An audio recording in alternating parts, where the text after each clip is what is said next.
الحمد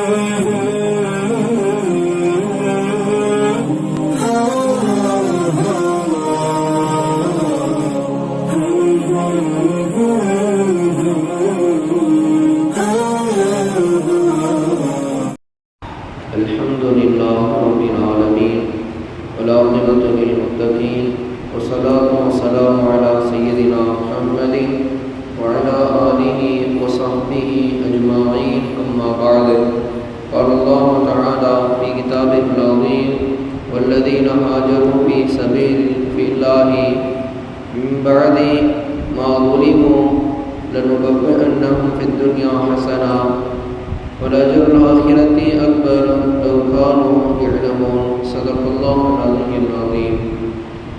கண்ணியமான அல்லாஹ்வினுடைய நல்லடியார்களே, அல்லாஹ்வினுடைய மாபெரும் கிருபையால் இந்த பரக்கத் நிறைந்த ஃபஜ்ருடைய வேளையிலே நீங்களும் நானும் அமர்ந்து ஒரு சில செய்திகளை நாம் பரிமாறிக்கொள்ள கடமைப்பட்டிருக்கிறோம்.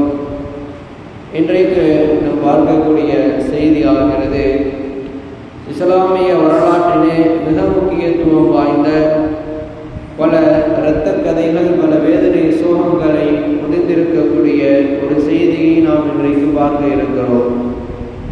அது இந்த முஹர்ரமுல் ஹராம் அல்லாஹ்வினுடைய மாதத்தில் ஏற்பட்டிட்ட ஒரு விஷயம் ஆக இருக்கிறது. அதை நாம் கண்டிப்பாக கடந்து விட்டு செல்ல முடியாது என்பதுதான் நிதர்சன விஷயம். அது வேறொன்றுமல்ல, இஸ்லாமிய சாம்ராஜ்யத்தில் பேசக்கூடிய வரலாற்றில் திருப்புமுனையாக கருதப்பட்ட ஹிஜ்ரத் என்னும் மறுபெயர்ச்சி பயணம். கண்ணியமானவர்களே, அன்றைய மதீனாவினுடைய நிலை எப்படி இருந்தது என்று பார்த்தால், ரசூல் ஸல்லல்லாஹு அலைஹி வஸல்லம் அவர்கள் சுமார் 13 ஆண்டு காலங்கள் மக்காவிலே அல்லாஹ்வை அழைக்கும்படி, அல்லாஹ்வின் மக்களை அழைக்கும் பணியிலே தங்களுடைய வாழ்க்கையை கடந்தார்கள்.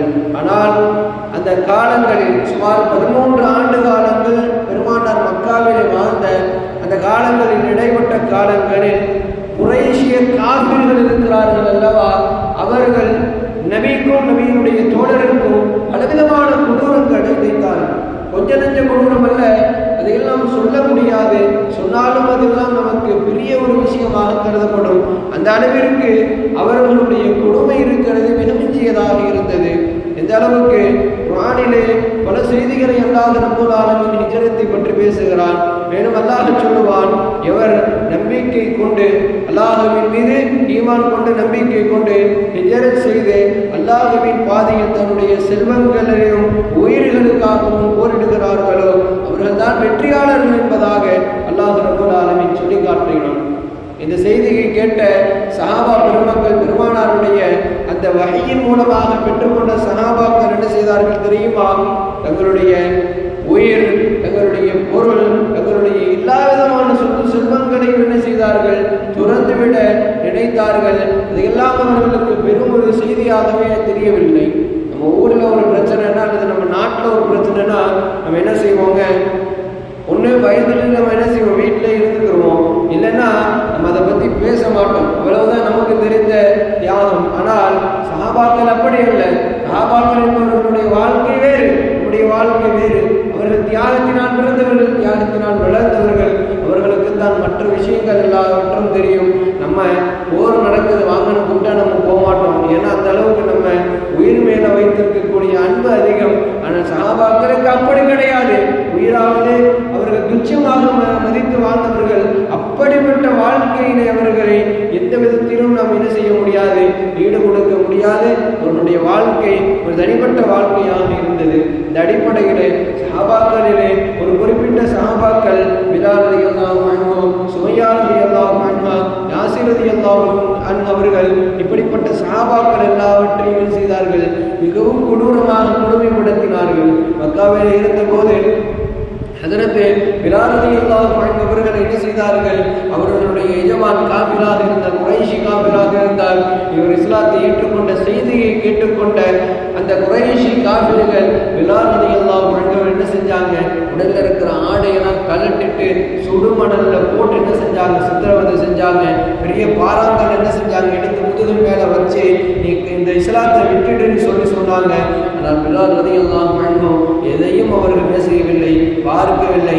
உயிரே போனாலும் பரவாயில்ல, இந்த இஸ்லாத்துக்காக வேண்டி நான் என் உயிரை கூட துறப்பதற்கு தயாராக இருக்கிறேன் என்று சொல்லி அல்லாஹ் அஹத் என்ற அந்த வார்த்தையை அந்த கடுமையான வேலையும் சொன்னார்கள் என்று சொன்னால் நீங்களும் நான் யோசிக்க கடமைப்பட்டிருக்கிறோம். அதுபோன்று சுமையா ரலியல்லாஹு அன்ஹா முதல் ஷஹீத் என்று பெண்களிலே முதல் ஷஹீத் என்ற பெயர் பெற்றவர்கள்.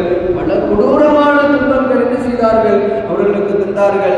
எந்த அளவிற்கு என்று கேட்டால் அவர்கள் என்ன செய்தார்கள், ஆடைகளை களைந்து அவர்களுடைய மறை உறுப்பினை ஈட்டி எடுத்து குத்தி அவர்களை ஷஹீதாக ஆக்கினார்கள். அதற்கும் அவர்கள் திளைக்கவில்லை.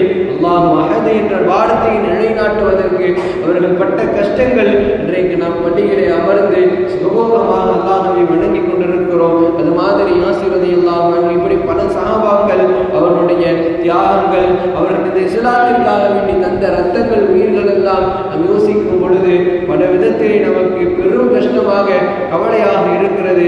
அப்பேர் பெற்ற சஹாபாக்கள் எல்லாம் இந்த மாதத்தில் என்ன செய்திருக்கிறார்கள், அல்லாஹ்விற்காக வேண்டி தன்னுடைய உயிரை துச்சமாக கருதிருக்கிறார்கள். இந்த இஸ்லாத்தை வாழ வைப்பதற்காக தன் உயிரை துறந்திருக்கிறார்கள். ஹிஜ்ரிக்காக வேண்டி பலதரப்பட்ட வாழ்க்கைகளை அவர்கள் துறந்த சஹாபாக்களை இன்றைக்கு ஞாபகப்படுத்த வேண்டும், ஞாபகம் பெற வேண்டும். ஏனென்று சொன்னால் நானும் நீங்களும் இன்றைக்கு வாழ்ந்து கொண்டிருக்கிற இந்த மார்க்கம் இருக்கிறதே, இது பெரிய நிகமத். இந்த நிகமத்து கிடைப்பதற்கு சஹாபாக்கள் பட்ட அலுவல்கள் இருக்கிறது, இந்த கஷ்டங்கள் இருக்கிறதே கொஞ்ச நெஞ்சம் அல்ல.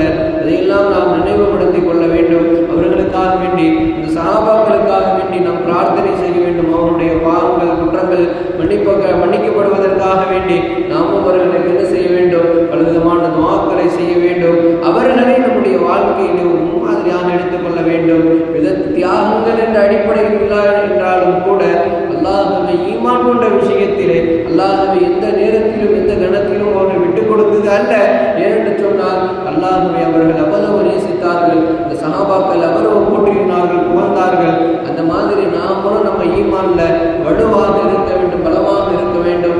எந்த நேரத்திலும் நம்மளுடைய ஈமானை விட்டுக் கொடுத்திடக்கூடாது என்பதை இன்றைக்கு நாம் உறுதி எடுத்துக்கொள்ள கடமைப்பட்டிருக்கிறோம். அது மாதிரி இந்த நாட்களில் நம் ஞாபகப்படுத்திக் கொள்ள கடமைப்பட்டிருக்கிறோம். எனவே கண்ணியமான அல்லாஹ்வினுடைய நல்லடியார்களே, நம் இஸ்லாத்திற்காக வேண்டி உயிர் நீத்த அனைத்து சஹாபாக்களையும் அல்லாஹ் ரப்பல் ஆலமீன் பொருந்திக் கொள்வானாக. அவர்களுடைய வாழ்க்கையை வாழக்கூடிய பாக்கியத்தை நம் அனைவருக்கும் அல்லாஹ் ரப்பல் ஆலமீன் தந்தருள் வாரிப்பானாக. நாம் இஸ்லாமியர்களாகவே வாழ்ந்து அதே அடிப்படையில் மரணமாகக்கூடிய பாக்கியத்தை நம் அனைவருக்கும் தருவானாக. உயர்ந்த சொர்க்கத்தை அவர்களுக்கும் நமக்கும் அல்லாஹ் நசீபாக்குவானாக என்ற பிரார்த்தனைகளோடு நிறைவுக்கு வருகிறோம்.